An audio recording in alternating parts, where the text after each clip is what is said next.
नमस्कार, आप देख रहे हैं सूर्य न्यूज 24। मैं हूं आपके साथ पलक शर्मा। अब दिन भर की देश दुनिया व अपने आसपास की खबरों को देखने के लिए सुबह का इंतजार क्यों? सब्सक्राइब कीजिए सूर्य न्यूज 24 चैनल और देखिए अपने आसपास व देश दुनिया की हर छोटी बड़ी खबर अपने मोबाइल फोन व स्मार्ट टीवी पर। प्रदेश में योगी सरकार ने बालू और मोरंग सस्ता करने की कवायद तेज कर दी है। सीएम योगी के निर्देश पर भूतत्व एवं खनिकर्म विभाग ने विभिन्न जनपदों में 790 नए खनन पट्टे के लिए चिन्हित कर लिए हैं। मिर्जापुर, झांसी, प्रयागराज, बांदा, हमीरपुर, महोबा, सहारनपुर, जालौन, बिजनौर और गोरखपुर जैसे 10 जिले इनमें शामिल हैं। इससे सरकार का राजस्व भी बढ़ेगा, साथ ही लोगों को सस्ते दाम में बालू और मोरंग भी मिल सकेगा। इस पर मॉनिटरिंग एवं सर्वे कराया जा चुका है। इन 10 जिलों में 601 क्षेत्र उप खनिज के खनन के लिहाज से उपयुक्त पाए गए हैं। वहीं अन्य जिलों में 189 क्षेत्र चिन्हित हुए हैं। मुख्यमंत्री योगी आदित्यनाथ ने गुरुवार को भूतत्व एवं खनिकर्म विभाग के कार्यों की उच्च स्तरीय समीक्षा की थी। इस मौके पर उन्होंने अधिकारियों को जरूरी दिशा निर्देश दिए। उन्होंने कहा कि एनजीटी के आदेशों का अनुपालन करते हुए प्रदेश की नदियों का समय पर ड्रेजिंग कराने का कार्य हर हाल में पूरा किया जाएगा। इससे बाढ़ की समस्या का समाधान होने के साथ ही नदियों को चैनलाइज करने में भी मदद मिलेगी। सीएम ने यह निर्देश भी दिए। मुख्यमंत्री ने मुख्य सचिव अवस्थापना एवं औद्योगिक विकास आयुक्त, अपर मुख्य सचिव वन, मुख्य सचिव खनन सहित अन्य अधिकारियों के साथ समीक्षा बैठक के दौरान प्रदेश में खनन पट्टों को बढ़ाने पर विशेष बल दिया। उन्होंने कहा कि पर्यावरणीय एनओसी को शीघ्र प्रदान करने के लिए विभाग गंभीर प्रयास करे। उन्होंने अवैध खनन पर हर हाल में अंकुश लगाने और इंटीग्रेटेड माइनिंग सर्विलांस सिस्टम को और प्रभावी बनाने के निर्देश दिए। मुख्यमंत्री ने कहा कि प्रदेश के विभिन्न सीमावर्ती जनपदों में कार्यरत 39 चेक गेट्स पर तकनीकी का उपयोग करते हुए बालू, मोरंग, बोल्डर सहित अन्य खनिजों की माल ढुलाई के दौरान विशेष निगरानी बरती जाए। ओवरलोडिंग को हर हाल में रोका जाए। इसके साथ ही चेक गेट्स की संख्या भी बढ़ाई जाए। मुख्यमंत्री ने बाजार के मूल्य के हिसाब से खनिजों का मूल्य निर्धारित करने के लिए अधिकारियों को निर्देशित किया। इसके अलावा मेजर ब्लॉक की नीलामी के लिए नीतियों में आवश्यक परिवर्तन करने के भी निर्देश दिए।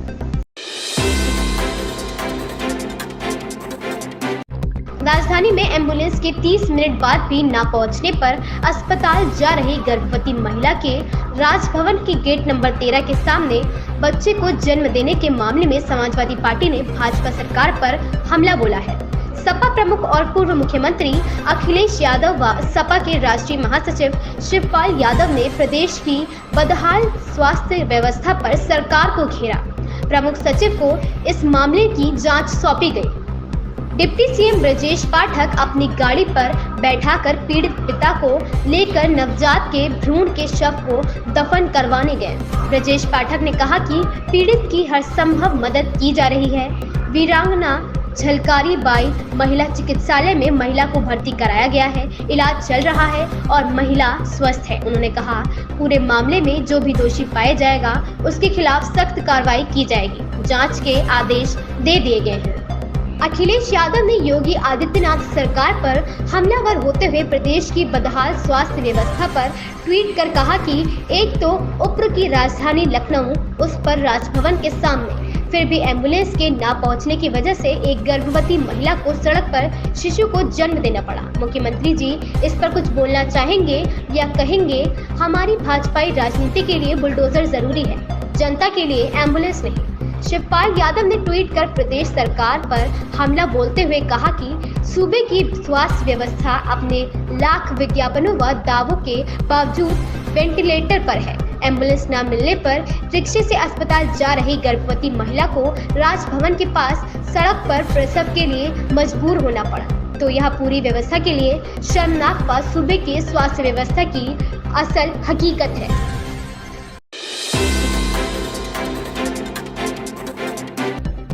वीआईपी गाड़ियों से लाल बत्ती हटाने के बाद केंद्रीय मंत्री नितिन गडकरी और वीआईपी गाड़ियों से सायरन हटाने की योजना बना रहे हैं। पुणे पहुंचे केंद्रीय मंत्री ने इस फैसले का ऐलान किया। उनका कहना है कि अब सायरन को भारतीय वाद्य यंत्रों की आवाज से बदला जाएगा। केंद्रीय मंत्री अनुराग ठाकुर ने एक बार फिर कांग्रेस पर निशाना साधा है। उन्होंने कांग्रेस की आलोचना करते हुए कहा कि उन्होंने मणिपुर में नफरत के बीज बोए हैं। उन्होंने कांग्रेस पर आरोप लगाते हुए कहा कि कांग्रेस शासन के दौरान पूर्वोत्तर बम बंद और विस्फोट के लिए जाना जाता था। उन्होंने कहा कि केंद्र सरकार मणिपुर में शांति स्थापित करने के लिए हर संभव कदम उठा रही है। कांग्रेस ने महिलाओं में अंतर किया। ठाकुर ने कहा कि मणिपुर में नफरत के बीज किसने बोए? कांग्रेस की लुक ईस्ट नीति के बजाय पीएम मोदी ने एक्ट ईस्ट नीति शुरू की। भारत माता को विभाजित करने के बारे में सिर्फ टुकड़े टुकड़े गैंग के समर्थक ही सोच सकते हैं। टुकड़े टुकड़े गैंग के समर्थक ही भारत माता को मारने के बारे में सोच सकते हैं। उन्हें असल में महिलाओं की चिंता नहीं है, वह सिर्फ संविधान और भारत माता की हत्या की बात करते हैं। टुकड़े टुकड़े गैंग के समर्थक ही पश्चिम बंगाल, बिहार और मणिपुर की महिलाओं में अंतर कर सकते हैं। मणिपुर जल्द प्रगति का गवाह बनेगा। केंद्रीय मंत्री ने कहा कि नरेंद्र मोदी ने गुरुवार को मणिपुर को दिल का टुकड़ा बताया और कहा कि शांति बहाली के लिए प्रयास किए जा रहे हैं। मणिपुर जल्द ही प्रगति के रास्ते पर चलेगा। उत्तर पूर्व हमारे जिगर का टुकड़ा है। सरकार आरोपियों को दंडित कर मणिपुर में शांति स्थापित करने की कोशिश कर रही है। ठाकुर ने कहा कि मणिपुर की जनता के साथ पूरा देश है। यह सांसद आपके साथ है। हम मिलकर समस्या का समाधान खोजेंगे। प्रदेश में जल्द ही शांति स्थापित होगी। प्रदेश जल्द ही प्रगति का गवाह बनेगा। राहुल गांधी ने भाजपा पर साधा था निशाना। राहुल गांधी ने भाजपा पर आरोप लगाते हुए लोकसभा में कहा था कि उन्होंने मणिपुर में भारत माता की हत्या की। वह देशभक्त नहीं, गद्दार है। डबल इंजन की सरकार पर उन्होंने भारत माता की हत्या का आरोप लगाया। उन्होंने कहा था कि मणिपुर के नागरिकों की आवाज को मार दिया गया है। भारत एक आवाज है। भारत जनता की आवाज है, दिल की आवाज है। आपने मणिपुर में आवाज की हत्या की। मणिपुर के लोगों को मारकर अपने भारत को मार डाला। आप देशद्रोही हैं, देशभक्त नहीं। युवाओं में अपने देश व क्षेत्र की गति को बदलने की क्षमता। चेन्नई में शनिवार को अंतर्राष्ट्रीय युवा दिवस के मौके पर आयोजित एक कार्यक्रम में अनुराग ठाकुर ने कहा कि दुनिया भर के युवाओं में अपने देश और क्षेत्र की गति को बदलने की क्षमता है। अनुराग ने कहा, युवा देश के संरक्षक और सबसे बड़े हितधारक हैं। वे हमारा वर्तमान और भविष्य है। दुनिया स्थिरता की ओर बढ़ रही है। आज के युवाओं के सामने जलवायु परिवर्तन की अभूतपूर्व चुनौतियां हैं। युवा मामले और खेल मंत्रालय लगभग 20 लाख युवाओं को प्रशिक्षण देता है। हम उन्हें न केवल आने वाली चुनौतियों के लिए तैयार हो, बल्कि यह भी सुनिश्चित करते हैं कि आने वाले दिनों में वे एशिया में एक प्रेरक शक्ति बने। क्या कोई भारत माता का सपूत अपनी मां के टुकड़े टुकड़े की बात सोच सकता है? भारत माता की हत्या की बात सोच सकता है? ये वही सोच सकते हैं जो टुकड़े टुकड़े गैंग के समर्थक हों, मध्य रात्रि उनका समर्थन करते हो और बाद में टुकड़े टुकड़े गैंग को अपनी पार्टी में शामिल करवाते हो और अब उनको बड़ी बड़ी जिम्मेदारियां देते हो। मणिपुर और महिलाओं की इनको चिंता नहीं, मीडिया की सुर्खियों में बने रहना चिंता है। कितना खराब से खराब बोले ताकि मीडिया की सुर्खियों में बने रहे। श्रीमान राहुल गांधी जी भारत माता की मृत्यु की कामना करते हैं, इस तरह की बोलबानी। और यही नहीं, ये लोकतंत्र और संविधान की हत्या की बात करते। मैं तो कहूंगा इनके मन में जो है उनके कृत्य में भी नजर आता है। और कहीं ना कहीं वो शब्द जो है, जो भाषा है, वो साफ दिखाती हो, चाहे देश के बाहर है या देश के अंदर है, देश को बदनाम करने वाली है। अगर श्रीमान राहुल गांधी जी आप सदन में तो 10 मिनट भी नहीं रहते, आप आए, भाषण दिया, आप चले गए। बांसवाड़ा तो आप चले गए लेकिन भीलवाड़ा नहीं गए। क्या वहां की बेटियों की हत्या, वहां की महिलाओं के साथ रेप होना, क्या आपको राजस्थान की महिलाओं की कोई चिंता नहीं? आप भेद मणिपुर में और राजस्थान में करते हैं, आप भेद मणिपुर में और बंगाल में करते हैं, आप भेद मणिपुर और बिहार की महिलाओं में करते हैं। और अगर मणिपुर की मैं बात करूं तो नफरत के बीज किसी ने बोए थे तो श्रीमान राहुल गांधी जी के परिवार ने, इनकी पार्टी ने बोए थे। पूरे नॉर्थ ईस्ट में जो आज जो नफरत देखने को मिलती है वो किसी और की दी हुई नहीं, नेहरू गांधी परिवार और कांग्रेस पार्टी की है। जब ये जवाब नहीं दे पाए सदन के अंदर कि कैसे अपने वोट बैंक की राजनीति के लिए नेहरू जी, इंदिरा जी, राजीव जी, फिर मनमोहन जी, सोनिया जी, राहुल गांधी जी, ये एक के बाद दूसरे ने पूर्वोत्तर को जलने के लिए छोड़ दिया। अरे श्रीमान राहुल गांधी जी, देश को जवाब दीजिए। 1962 में पंडित नेहरू जी ने तो असम को टाटा बाय बाय बोल दी थी। My heart goes out to Assam, to the people of Assam. आप तो उसी दिन छोड़ के बैठ गए थे। आपके लिए देश का कोई टुकड़ा चला जाए आपको कोई फर्क नहीं पड़ता। अक्षय चिन्ह का एरिया चलेगा, आपको तब भी कोई फर्क नहीं पड़ा। आप हिंदू चीनी भाई भाई करते रहे और अब भी जाकर आप राजीव गांधी फाउंडेशन में उसी चाइना से पैसा लेते और देश को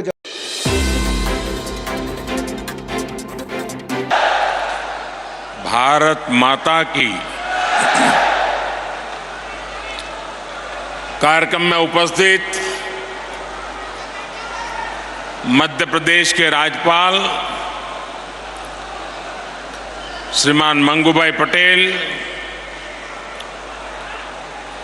मुख्यमंत्री श्रीमान शिवराज सिंह चौहान, केंद्रीय कैबिनेट के मेरे सहयोगी श्री वीरेंद्र खटीक जी,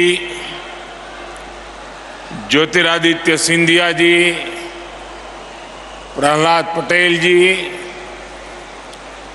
मध्य प्रदेश सरकार के मंत्रीगण, सभी सांसद, अलग अलग स्थानों से पधारे सभी पूज्य संतगण और विशाल संख्या में आए हुए मेरे प्यारे भाई और बहनों,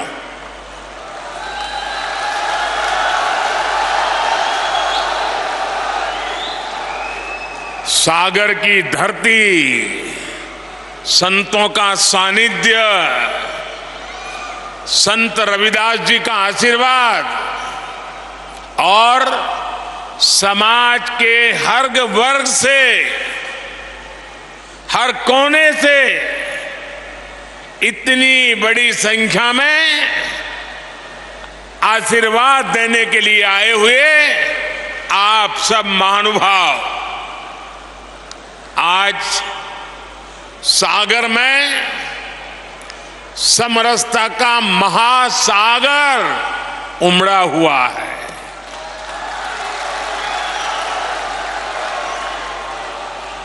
देश की इसी साझी संस्कृति को और समृद्ध करने के लिए आज यहां संत रविदास स्मारक एवं कला संग्रहालय की नींव पड़ी है। संतों की कृपा से कुछ देर पहले मुझे इस पवित्र स्मारक के भूमि पूजन का पुण्य अवसर मिला है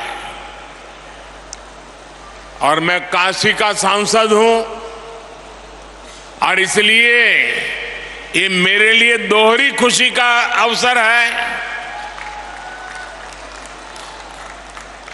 और पूज्य संत रविदास जी के आशीर्वाद से मैं विश्वास से कहता हूं कि आज मैंने शिलान्यास किया है, 1-1.5 साल के बाद मंदिर बन जाएगा तो लोकार्पण के लिए भी मैं जरूर आऊंगा।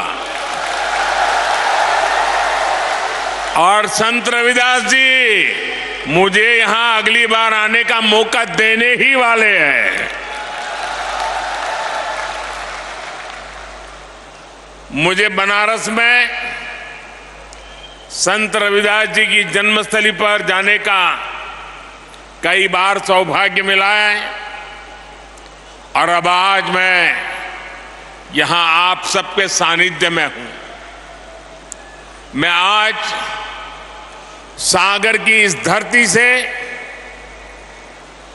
संत शिरोमणि पूज्य रविदास जी के चरणों में नमन करता हूं, उन्हें प्रणाम करता हूं। भाइयों और बहनों, संत रविदास स्मारक एवं संग्रहालय में भव्यता भी होगी और दिव्यता भी होगी। ये दिव्यता रविदास जी की उन शिक्षाओं से आएगी जिन्हें आज इस स्मारक की नींव में जोड़ा गया है, गढ़ा गया है। समरसता की भावना से ओतप्रोत 20,000 से ज्यादा गांवों की, 300 से ज्यादा नदियों की मिट्टी आज इस स्मारक का हिस्सा बनी है। एक मुट्ठी मिट्टी के साथ साथ एमपी के लाखों परिवारों ने समरसता भोज के लिए एक एक मुट्ठी अनाज भी भेजा है। इसके लिए जो 5 समरसता यात्राएं चल रही थी, आज उनका भी सागर की धरती पर समागम हुआ है।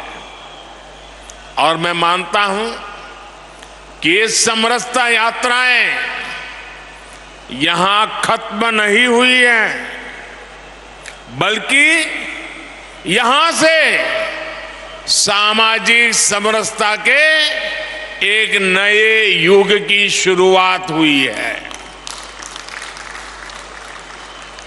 मैं इस कार्य के लिए मध्य प्रदेश सरकार का अभिनंदन करता हूं, मुख्यमंत्री भाई शिवराज जी का अभिनंदन करता हूं और आप सभी को बधाई देता हूं। साथियों, प्रेरणा और प्रगति जब एक साथ जुड़ते हैं तो एक नए युग की नींव पड़ती है। आज हमारा देश, हमारा एमपी इसी ताकत के साथ आगे बढ़ रहा है। इसी क्रम में आज यहां कोटा बीना सेक्शन पर रेल मार्ग के दोहरीकरण का भी लोकार्पण हुआ है। नेशनल हाईवे पर 2 महत्वपूर्ण मार्गों का शिलान्यास भी किया गया है।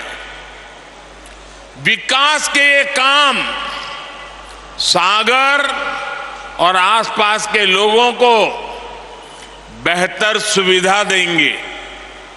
इसके लिए मैं यहां के सभी भाई बहनों को बहुत बहुत शुभकामनाएं देता हूं।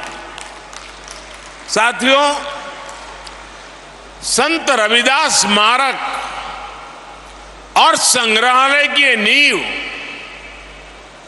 एक ऐसे समय में पड़ी है जब देश ने अपनी आजादी के 75 वर्ष पूरे किए हैं। अब अगले 25 वर्षों का अमृतकाल हमारे सामने है। अमृतकाल में हमारी जिम्मेदारी है कि हम अपनी विरासत को भी आगे बढ़ाएं और अतीत से सबक भी लें। एक राष्ट्र के रूप में हमने हजारों वर्षों की यात्रा की है। इतने लंबे कालखंड में समाज में कुछ बुराइयां आना भी स्वाभाविक है। ये भारतीय समाज की ही शक्ति है कि इन बुराइयों को दूर करने वाला समय समय पर कोई महापुरुष, कोई संत, कोई औलिया इसी समाज से निकलता रहा है। रविदास जी ऐसे ही महान संत थे। उन्होंने उस कालखंड में जन्म लिया था जब देश पर मुगलों का शासन था।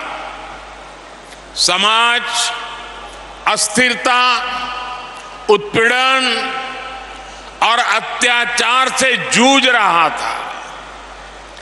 उस समय भी रविदास जी समाज को जागृत कर रहे थे, समाज को जगा रहे थे।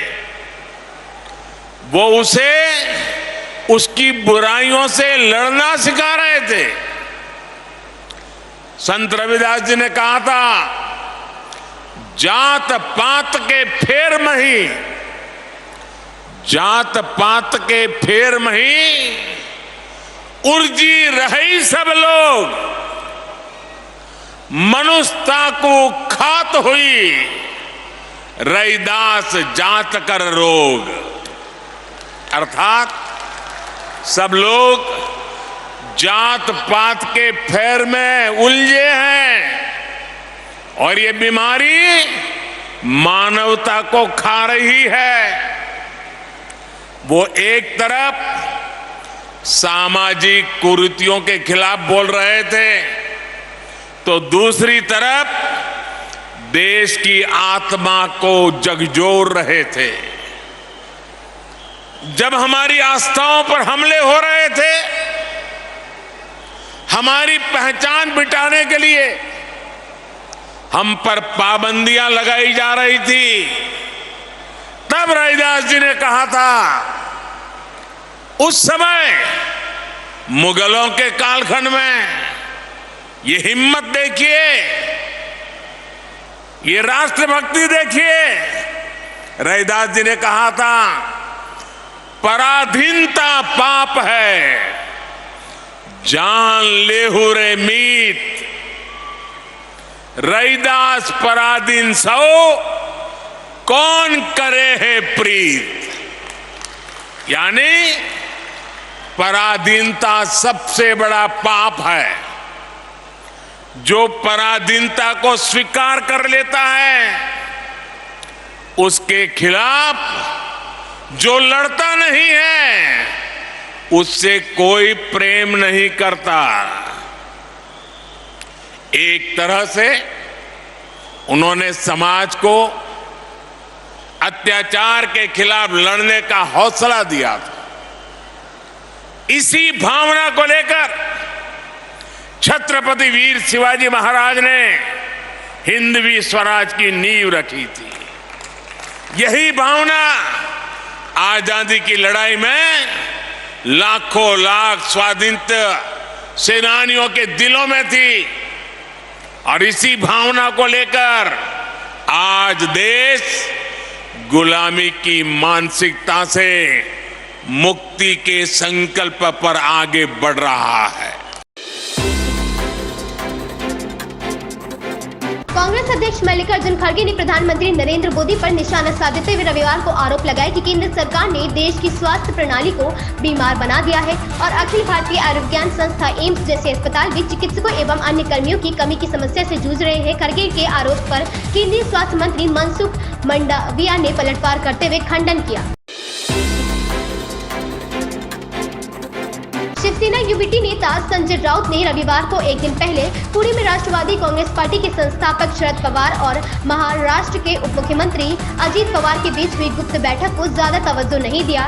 राउत ने कहा कि 80 वर्षीय दिग्गज नेता ने अपने भतीजे को 31 अगस्त और 1 सितंबर को यहां विपक्षी गुट इंडिया की बैठक में शामिल होने के लिए कहा होगा।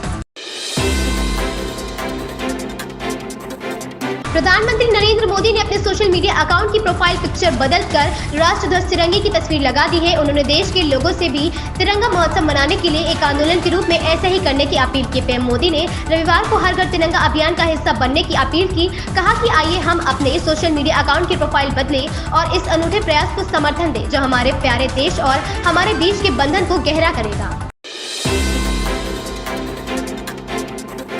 केंद्रीय मंत्री अनुराग ठाकुर ने एक बार फिर कांग्रेस पर निशाना साधा है। उन्होंने कांग्रेस की आलोचना करते हुए कहा कि उन्होंने मणिपुर में नफरत के बीज बोए हैं। उन्होंने कांग्रेस पर आरोप लगाते हुए कहा कि कांग्रेस शासन के दौरान पूर्वोत्तर बम बंद और विस्फोट के लिए जाना जाता था। उन्होंने कहा कि केंद्र सरकार मणिपुर में शांति स्थापित करने के लिए हर संभव कदम उठा रही है।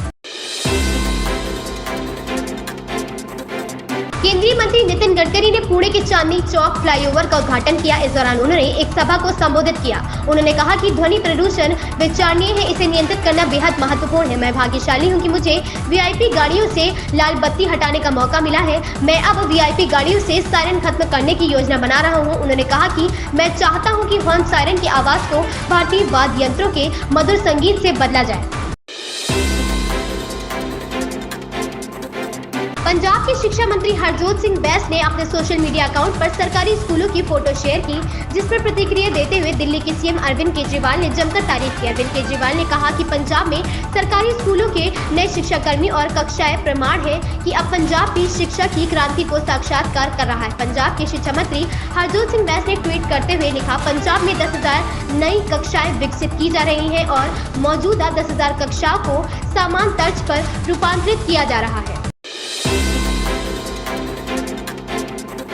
लोकसभा चुनाव के मद्देनजर यूपी की तैयारियों को पुख्ता करने के लिए बसपा सुप्रीमो मायावती फिर से लखनऊ में डेरा डालेंगी। प्रदेश के अन्य राज्यों में होने जा रहे विधानसभा चुनाव की तैयारियों को उन्होंने दिल्ली में रहकर अंतिम रूप दे दिया है। अब वह 15 अगस्त से लखनऊ में उपरे संगठन की समीक्षाएं करेंगी। इसके लिए प्रदेश अध्यक्ष विश्वनाथ पाल को पूरी रिपोर्ट तैयार करने के लिए कहा गया है।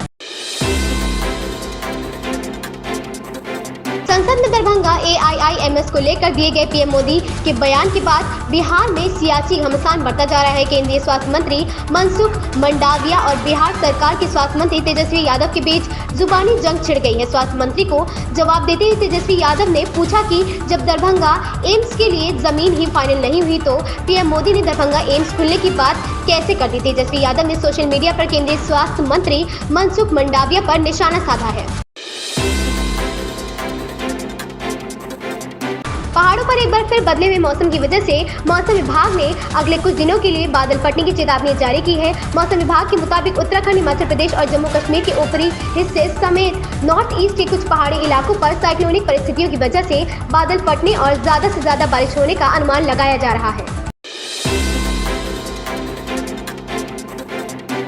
कोरोना काल के बाद से इस साल की शुरुआत में रिलीज हुई शाहरुख खान स्टार फिल्म पठान ने सिनेमाघरों में दर्शकों को खींचा था। अब हाल ही में रिलीज हुई गदर 2 और ओ माय गॉड 2 से सिनेमाघरों में एक बार फिर से रौनक लौटी है। खासकर गदर 2 ने तो बॉक्स ऑफिस पर गदर ही मचा दिया है। इस फिल्म साल की दूसरी सबसे बड़ी ओपनर बनी है। शाहिद कपूर और निर्देशक अनीस बज़्मी को लेकर पिछले दिनों कई मीडिया रिपोर्ट्स में बताया गया था कि दोनों एक साथ पहली बार एक कॉमेडी फिल्म में काम करने जा रहे हैं। इस खबर से फैंस भी काफी ज्यादा उत्साहित थे। दावों के मुताबिक फिल्म में शाहिद को दोहरी भूमिका निभानी थी। हालांकि एक ताज़ा रिपोर्ट में यह बात सामने आई है कि शाहिद कपूर अब इस फिल्म से बाहर हो गए हैं। रचनात्मक मतभेदों के कारण उन्होंने सौहार्दपूर्ण ढंग से अलग अलग रास्ते पर जाने का फैसला किया है। राष्ट्रीय जांच एजेंसी ने रविवार को 5 राज्यों में पॉपुलर फ्रंट ऑफ इंडिया से जुड़े परिसरों में छापेमारी की और तलाशी ली। एजेंसी ने कहा कि इस दौरान उसने कई आपत्तिजनक डिजिटल उपकरणों के साथ दस्तावेज भी जब्त किए हैं। एक अधिकारी ने यह जानकारी दी। अधिकारी ने बताया कि उसने केरल, कर्नाटक, महाराष्ट्र, पश्चिम बंगाल और बिहार राज्यों के कानून, मल्लपुरम, दक्षिण कन्नड़, नासिक, कोल्हापुर, मुर्शिदाबाद और कटिहार जिलों में कुल 14 स्थानों पर छापेमारी की। वेस्टइंडीज के खिलाफ चौथे T20 में भारत ने 179 रन का लक्ष्य 3 ओवर रहते हासिल कर लिया और एक साथ कई रिकॉर्ड बना दिए। इस जीत के साथ भारत ने 5 मैच की सीरीज में 2-2 की बराबरी कर ली और अब 5वें मैच में ही सीरीज के विजेता का फैसला होगा। इस मैच में भारत ने लॉडरहिल के मैदान में सबसे सफल T20 रन चेस का रिकॉर्ड बनाया। भारत के लिए शुभमन गिल और यशस्वी जायसवाल की सलामी जोड़ी ने रिकॉर्ड साझेदारी की। यहाँ हम इस मैच में बने सभी रिकॉर्ड के बारे में बता रहे हैं। राम जन्मभूमि के पुजारियों के अच्छे दिन आने वाले हैं। अब पुजारियों व कर्मचारियों को सरकारी स्तर की सुविधा मुहैया कराने की तैयारी है। श्री राम जन्मभूमि के मुख्य अर्चक आचार्य सत्येंद्र दास ने बताया कि रामलला की सेवा में नियुक्त पुजारियों और कर्मचारियों को अब सरकारी स्तर की सुविधा श्री राम मंदिर ट्रस्ट देगा। बताया गया कि ट्रस्ट के महासचिव चंपत राय ने आश्वस्त किया है कि जल्द ही पुजारियों व कर्मचारियों को विशेष सुविधाएं उपलब्ध की जाएंगी। इस पर मंथन चल रहा है। सत्येंद्र दास का दावा है कि अब पुजारी के रहने, खाने और चिकित्सीय सुविधाओं के साथ साथ आवासीय भत्ता भी दिया जाएगा। हमारे देश की आज़ादी की तारीख यानी 15 अगस्त वैसे तो हर साल विशेष खुशी और उत्साह का मौका होती है, लेकिन इस साल स्वतंत्रता दिवस थोड़ा विशेष होने वाला है। दरअसल 77वें स्वतंत्रता दिवस के मौके पर लाल किले में होने वाले कार्यक्रम में 1800 विशेष मेहमान शिरकत करेंगे। सरकार के जन भागीदार कार्यक्रम के तहत इन विशेष मेहमानों को आमंत्रित किया गया है। बता दें कि जिन 1800 लोगों को लाल किले में आयोजित होने वाले ध्वजारोहण कार्यक्रम के लिए आमंत्रित किया गया है, उनमें 660 वाइब्रेट गाँवों के 400 सरपंच शामिल हैं। संसद में दरभंगा एम्स को लेकर दिए गए पीएम नरेंद्र मोदी के बयान के बाद बिहार में सियासी घमासान बढ़ता जा रहा है। केंद्रीय स्वास्थ्य मंत्री मनसुख मंडाविया और बिहार सरकार के स्वास्थ्य मंत्री तेजस्वी यादव के बीच जुबानी जंग छिड़ गई है। स्वास्थ्य मंत्री को जवाब देते हुए तेजस्वी यादव ने पूछा कि जब दरभंगा एम्स के लिए जमीन ही फाइनल नहीं हुई तो पीएम मोदी ने दरभंगा एम्स खोलने की बात कैसे कर दी। तेजस्वी यादव ने सोशल मीडिया पर केंद्रीय स्वास्थ्य मंत्री मनसुख मंडाविया पर निशाना साधा है। भगवान राम के अयोध्या में बन रहे मंदिर का उद्घाटन जनवरी महीने के तीसरे सप्ताह में 21 से 24 जनवरी के बीच कभी भी हो सकता है। प्रधानमंत्री कार्यालय से तिथि मिलने के बाद इसे अंतिम रूप से घोषित किया जाएगा। इस बीच एक बात अभी से तय है कि मंदिर के उद्घाटन के बाद भी राम भक्तों को भगवान राम की प्रतिमा को छूने का अवसर नहीं मिल पाएगा। भक्तों को गर्भगृह में भी जाने की अनुमति नहीं होगी। लोग लगभग 35 फीट की दूरी से भगवान के दर्शन करेंगे। श्रीनगर में आजादी का अमृत महोत्सव के तहत उपराज्यपाल मनोज सिन्हा ने तिरंगा रैली को रवाना किया। रैली डल झील के किनारे से होते हुए SKICC से बॉटनिकल गार्डन तक निकाली गई। इस दौरान भारत माता की जय, वंदे मातरम के नारे गूंजे। रैली में जम्मू कश्मीर पुलिस के DGP दिलबाग सहित अन्य अधिकारी भी मौजूद रहे। इस दौरान उपराज्यपाल मनोज सिन्हा ने कहा कि जम्मू कश्मीर के आसमान में हर तरफ तिरंगे लहरा रहे हैं। वह प्रधानमंत्री नरेंद्र मोदी के आभारी है, जिन्होंने कश्मीर के लोगों के दिलों में एकता का जोश भर दिया है। आज घाटी के युवा अपने हाथों में तिरंगे को शान से उठा रहे हैं। वाराणसी शहर में 4 स्थानों पर 100 फीट ऊंचे झंडे लगाए जाएंगे। इन्हें काशी विद्यापीठ परिसर, संपूर्णानंद विश्वविद्यालय परिसर, आशापुर चौराहा और कचहरी स्थित अम्बेडकर पार्क में लगाया जाएगा। इनकी चौड़ाई 20 फीट और लंबाई 30 फीट होगी। यह बातें सर्किट हाउस सभागार में बैठक के दौरान स्टाम्प एवं न्यायालय पंजीयन शुल्क राज्य मंत्री रविंद्र जायसवाल ने कही। उन्होंने कहा कि तिरंगा यात्रा पूरे देश को एक सूत्र में पिरोने का प्रयास है। इससे देशवासियों में जातिवाद, क्षेत्रवाद से ऊपर उठकर देश के प्रति भावनात्मक प्रेम और सम्मान जागृत होगा। टमाटर के बाद अब प्याज भी लोगों की आंखों से आंसू निकालेगा। थोक और फुटकर में प्याज के दाम बढ़ने भी शुरू हो गए हैं। प्रयागराज की तमाम फुटकर मंडियों में प्याज का दाम 30 से 40 रुपए किलो हो गया है। सावन की वजह से अभी प्याज की डिमांड कम है, लेकिन आने वाले दिनों में टमाटर की तरह प्याज के लिए भी हाई तौबा मच सकती है। इस बीच राहत भरी खबर यह है कि टमाटर के दाम शहर की तमाम फुटकर मंडियों में गिर गए। इन खबरों में बस इतना ही। देखते रहे सूर्य न्यूज़ 24, आपकी बुलंद आवाज।